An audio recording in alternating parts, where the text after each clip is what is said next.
What's up, guys and gals? Welcome back to the Nerd Castle. Today in the world of indie games, we're doing what might be a final check-in, actually, on Wildermyth. Wildermyth I've been covering since it came out on itch.io, like years and years and years ago, because I really saw something special in this game.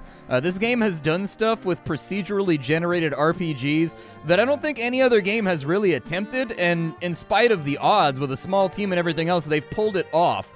So if you've never seen this game before, this is a tactical strategy RPG where it's got a number of campaigns, and the goal of every campaign is kind of different.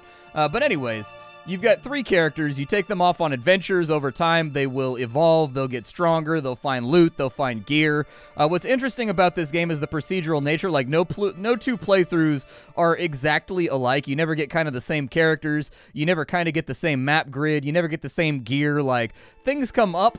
But at the end of the day, there's also kind of a wound system. If people are incapacitated in combat, they can have an arm cut off or they can lose an eye. And the character is updated to reflect all of like the relics and the wounds and the things they've taken across your journey, which makes them like intensely personal over a long playthrough. And so anyways, the 1.0 public preview is out right now. You can check it out if you have Wildermyth already. You can go and right-click on it in your Steam library and you can go to the beta branch and test out the 1.0 patch for their final release. So anyways, that's what we're doing here today. Let's go ahead and play the game.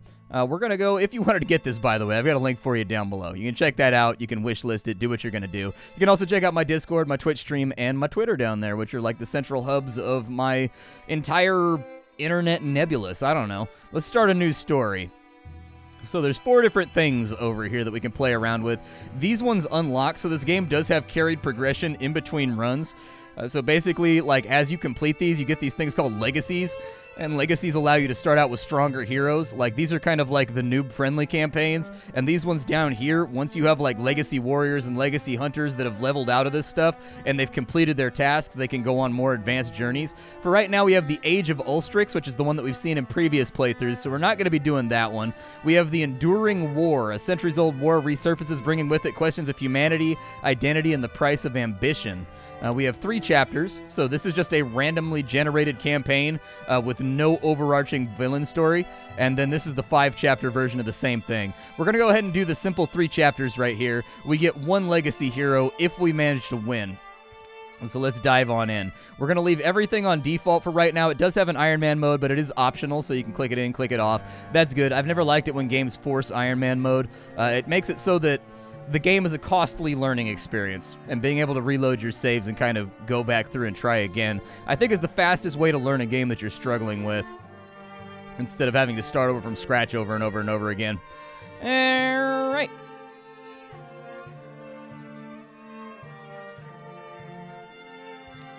So here are our warriors. We have a future warrior who is a decisive coward, Catbrock. We have a decisive loner, and we have a cowardly hothead. These things right here, from what I've seen so far playing the game, they affect dialogue options, and the dialogue options in this game are actually meaningful. They will kind of change your character's worldview and the way your character interacts with other people throughout the rest of the playthrough. Like, certain choices will basically inexorably change the aspects, I guess, and the ethics and the morality and kind of the worldview of the character, and change the way that they interact with things in the future, which is kind of interesting. I'll re-roll them real fast. So we've got a decisive greed wagon, we've got a hot-headed coward, and we've got another decisive greed wagon. We've got a greedy leader, an aloof leader, and an aloof poet, a compassionate leader, a bookish romantic, and then a compassionate romantic. Okay. I think we can do that. So we've got Mataru, we've got Eth, and we've got Taverling. You can go in and you can customize these guys if you want to. You can change what they look like. You can change their relationship status. You can change their voices. You can change their body types around. You can do whatever you want to do. You can also export. Once you've got like a character that you really like, you can export that and save that for later. You've got their relationships. You've got their starting stats over here and things that they'll have going on. And as you can see, it's quite in-depth. But anyways, let's start the adventure. All right, so we've started out in Hermit Heights. Our trail ends here. Ends. Either it knows we're following or it's opting for what's comfortable. It went in. The ability to move by land and stream. For how bulky this thing must be, I imagine the river would probably be a relief. Yeah, and it's faster in water, too. They're born to it. What happened? Did you guys lose it? How are you doing, Master Etherion? The light finds unexpected corners in their thought-hardened faces. I've cried through enough tears in my life. I'll leave such useless things to my doddering years. Gorgons are ancient, malevolent beings. In my youth, I hunted one like this and managed to get an arrow in her eye, but never quite finished her off. You saw what happened to my boy and the others. 12 on the outskirts of the Hermit Heights along a snaking track. Petrified. Well, but maybe there is a cure. Hoping so isn't the worst way forward. My father died that way when I was 12. It's what turned me into the man that you know, the monster hunter. My true quarry. It eludes me. And it turns things into stone. Look at that wordplay. The night becomes slowly strange. Silence has snuck in. Blue-voiced birds, the furtive shuffling of fox and mouse are absent. The noisiest thing is in the river.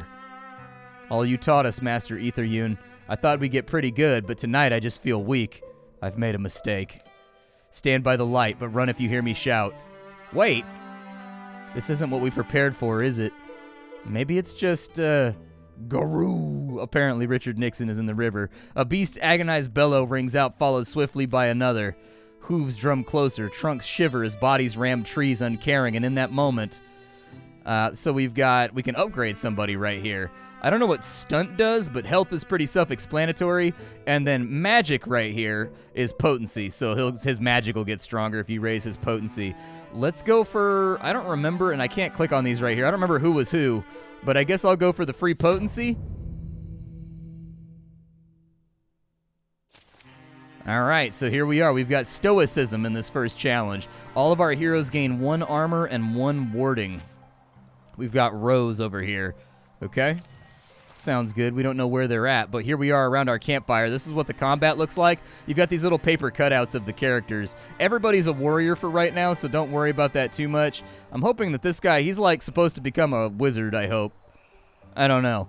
Either way, let's set up a defensive line over here. You want your guys to kind of be adjacent and make like a shield wall when and where you can, and then we'll kind of wait and see if the monsters show up so that we can adapt and move on them. There he is right there. It looks like he's actually not running for it. Do we know how far this guy can move?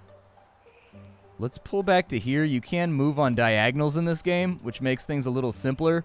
If they attack us at the same time, though, I think we're going to get scuffed. Oh, there's 3. Okay, and they've got 6 HP. You can't get over to there. He's kind of moving around that way. You guys stack up in a line, and let's just watch them for a second to see what they do. I gotta wait for an opening because the AI in this game does actually play pretty intelligently. It'll only move in such a way to where you can't get to it if it can help it, and it can be a problem. We're gonna go ahead and throw a strike over here. 86% chance to hit, 4 damage out. We'll move him up, and we're gonna try to finish this off. There it is, 4 damage. That's now been killed. And then what I'd like to do is, if we can, I'd like to maintain the shield wall over here, because this one's going to try to close with us.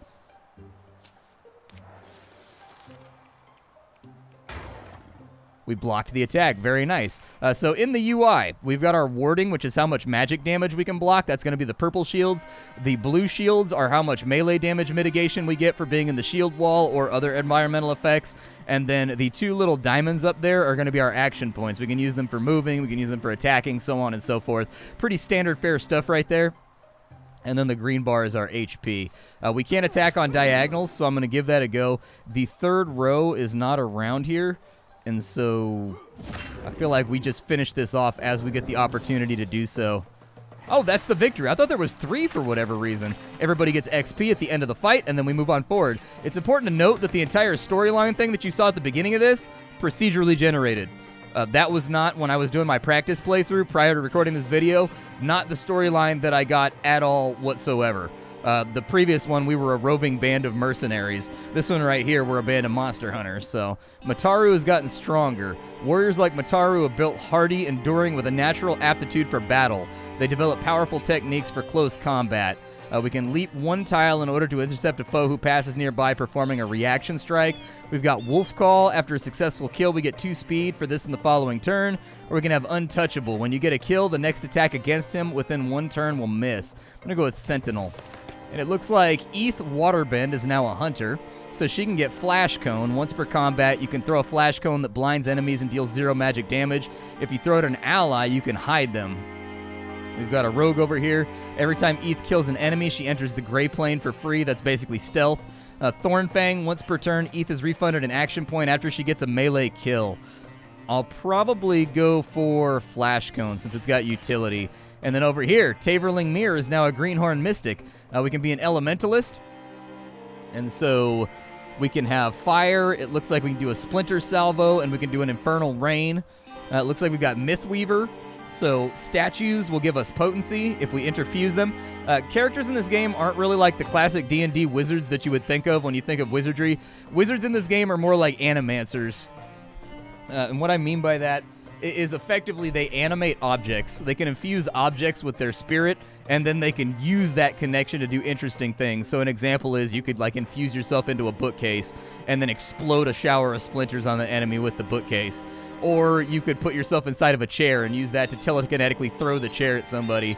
So it's it's kind of an interesting take. I'm going to go with Elementalist because I haven't seen that one come up. Oh, we've got the Wolfheart knee pads that have dropped right here. I would suggest giving that to our warrior. Yeah, let's do that. And so as you can see, he's now had little knee pads added to his character. They fidget still, the beast, foamy lips uncomplaining, dying amidst stacks of their limbs and puddles of gunky gore.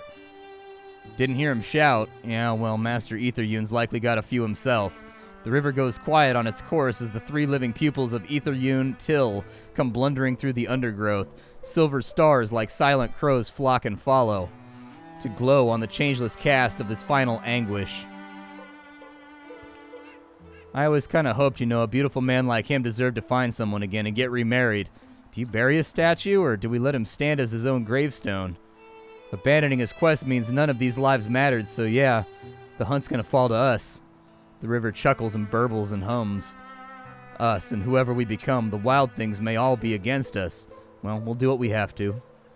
They gather what's worth taking and embark on the next leg of their journey. It will be the last sum of their lives.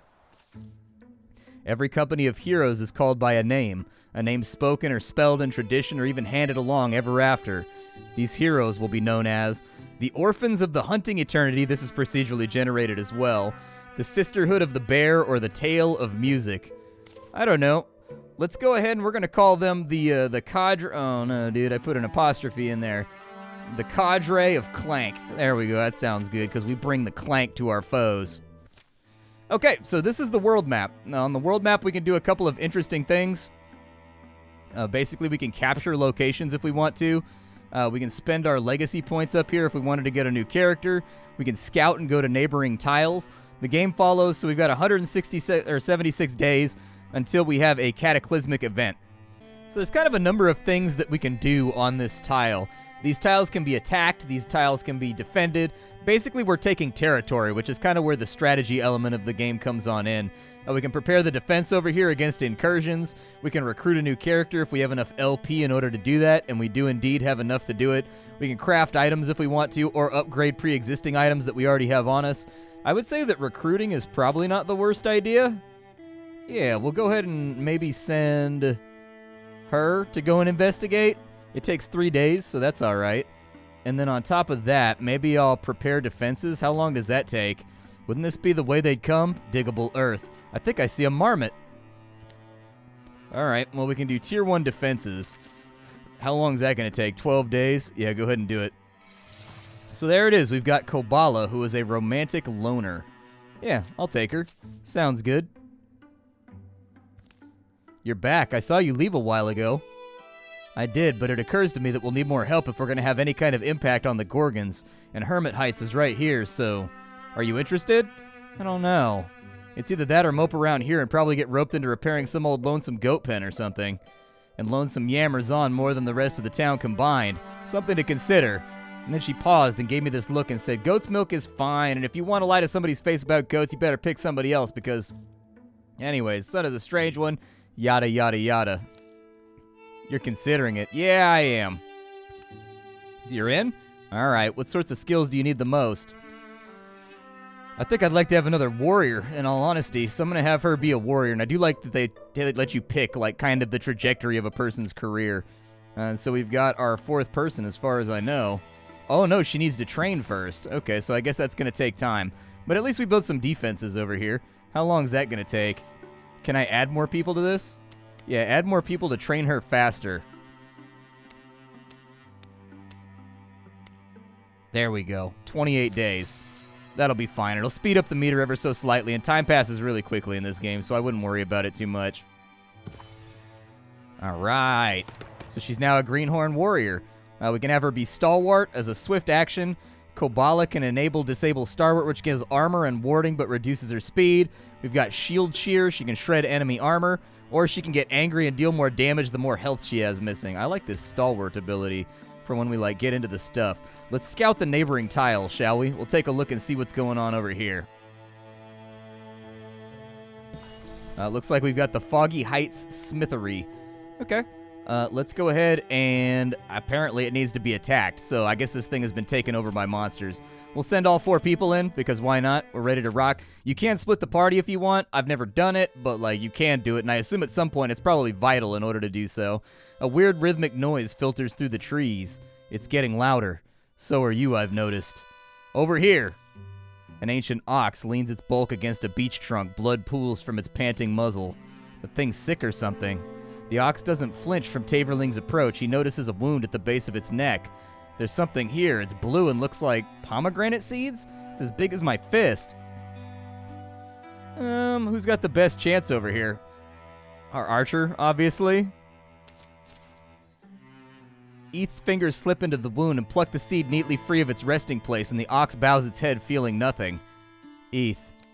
In a few moments, the ox's breathing normalizes and its muscles relax. It takes tentative steps to the edge of the clearing. Incredible.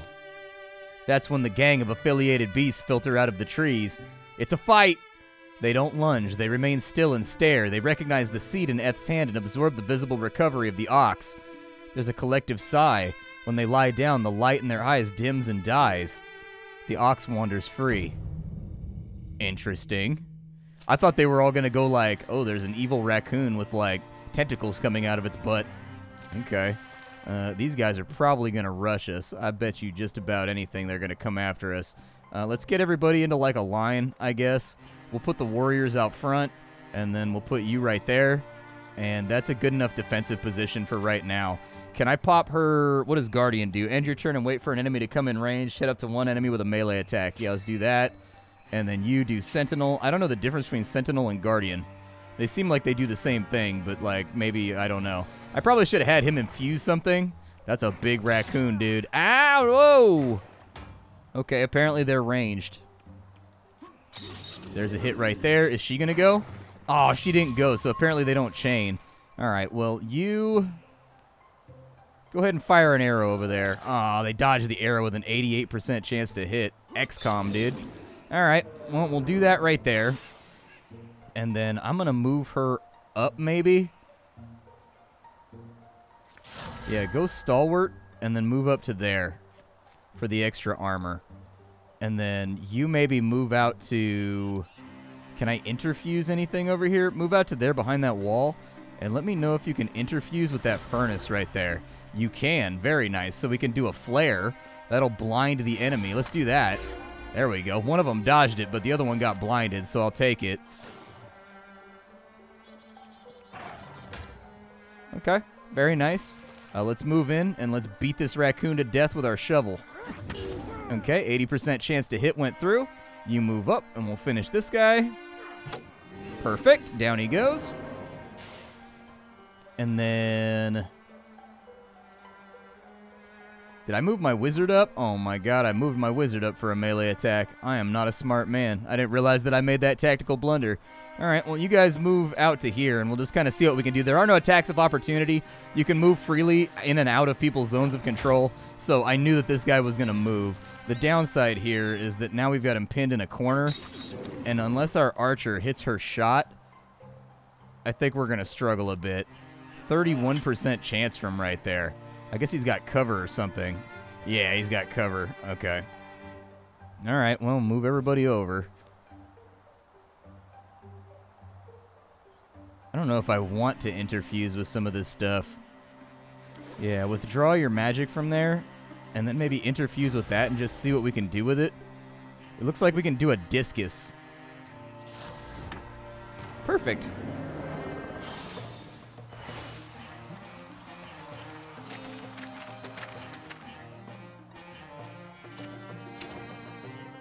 Okay, So on finishing the fight, we've got ourselves the Thunderhorn sword. All right, I like the sound of that. He's got an old sword, so let's just replace it. Yeah, I mean, that's much nicer. Look, it's got a little sapphire in the hilt right there, dude. You gotta like there, like a little emerald. Yeah, it's green, not blue. I can tell my colors. Anyways, you can have the emerald sword, and then we've also got the gravel pelt strap. It gives you +5 armor. Well, she's kind of our tanky character, so she can have it. There we go. Calamity. Your enemies improve their strategy every fight. Your monster is now stronger and leaves a trail of corrupted ground when it moves. Weak. All right, well, that's been added. So over the course of the game, cards are going to get added to the kind of this calamity menu, and the cards are going to modify and make the game harder and nastier and more difficult. We have our group over here. I would suggest that we secure this location. Yeah, just don't like lingering here, okay? These places age you. All right, so we can investigate thoroughly and find an item on top of securing the resources, or we can burn what's not useful and get it ship-shape faster. I'm going to recover an item. It's going to take us 28 days with 4 people. We need to heal anyways because we took a little bit of damage, so I'm not that concerned about letting that run. And it looks like we've got an incursion coming at some point, so we need to find where the infested tile is. The incursions always come from infested tiles. A thorough delving through the mysteries of the Foggyheights smithy has proven rewarding. I found most secrets unravel best in silence. All right. So we got 3 ingots right there, and then we also got an Earth Shell Talisman, an ancient charm that hangs around your waist. I say we probably give that to... Let's give it to Mataru. There we go. And so as you can see, he's got like this little thing hanging on him now. And I love the way your characters evolve over the course of a playthrough. Like they start out like these little normal dudes in tunics, and by the end they've got so many relics, and they've got like angel wings, and they've got like a missing eye. Like it just really helps you visually remember all the things that took place during like this adventure and really catalog it all. That looks like an infested tile right there. I think we should probably prepare defenses right here, that being the case. We've already defended that. Let's prepare the defenses right here. Tier 1 defenses, hopefully that'll be good enough. We'll start that off. It's only going to take us like 8 days to get defenses ready. And then what I'll do is we can get around to here. Let's go ahead and scout it real fast, but I can't guarantee that this is going to go well for us. Oh, apparently they're now rivals. Feels bad. I guess they're both kind of like competing warriors, I guess. Looks like we've got a strength 1 fight right there. Or we can go over to the Blade Wilds on this side and see what happens there. Oh, you gotta go around? You can't just jump across right there and fjord the river? Wait, dude, I wanted to do some fjording. I was so excited about the potential applications of fjording in adventuring settings. Now my plans have been ruined. Alright, so your enemies have advanced their plans over time. This is our card draw. We can cancel these using our legacy points if we want to. So the raccoon gets +1 damage. Looks like the deepest gets +1 armor. He gets 25% health. And this card is added to the Gorgon deck. And so he's now got a new ability. I'll cancel the new ability. I will cancel the extra damage. And that'll be that.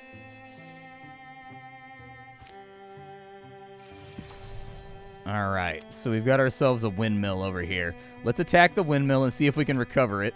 And then we're going to try to attack that infested tile next, I think, in the deep caverns beneath the Maria windmill. Kabbalah, keep up. Sorry, it's just so still down here and quiet, even by my standards. Besides, the torches are all the way up in the front. It's hard to see where I'm... Whoa!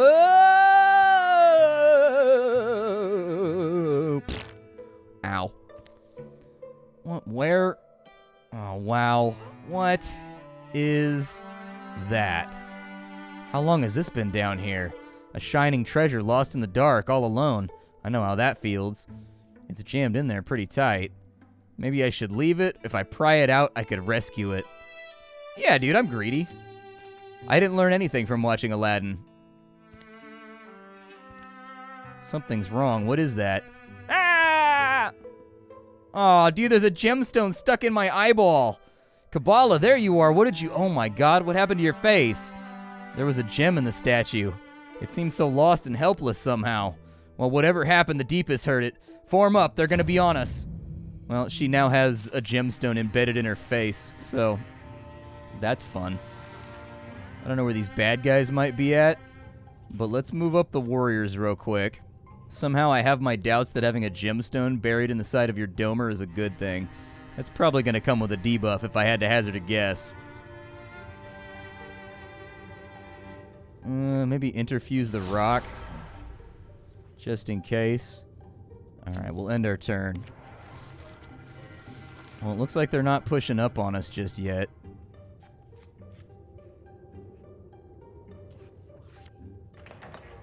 We'll open the door and then fall back. I like to play very, very carefully when I play this game. I find that the enemy often, like, reveals themselves if you're just, like, patient and you just kind of play carefully. Like, you're playing XCOM, you know, little baby steps. You don't want to, like, overcommit and get yourself smashed.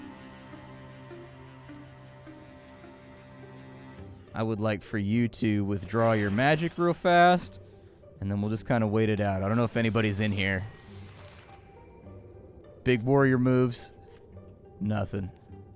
Okay. I hear whispering. I think they're in the next room. I can definitely hear environmental sounds. That was a very risky move, but I figured I'd go for it because I don't think that they're in here. There we go. Now we got the door open. So there's a Woken Warrior right there. Can you hit the Woken Warrior from anywhere over here? Oh, they can hit that gap right there. Okay. Is there anywhere I can go to where they don't have line of sight? I guess park it in this corner over here. 86% chance. Let's go for it. 3 damage out. 8 up his armor. Yeah, step in right here. And then you step in right there for the defensive bonus. And then you come on up over here. We've got fire over on that side. But there's nothing that I can really interfuse with from right here.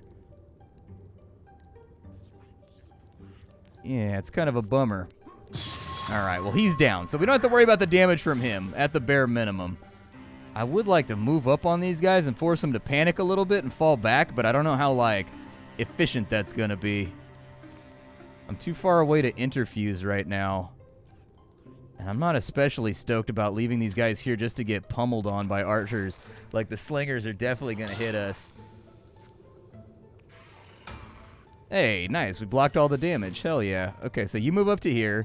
And before we do anything else, I want to interfuse with the fire and see what happens. So we can go with Fire Leash. Oh, very nice. Hell yeah, that's what's up. Well done. Okay, you pull in right here.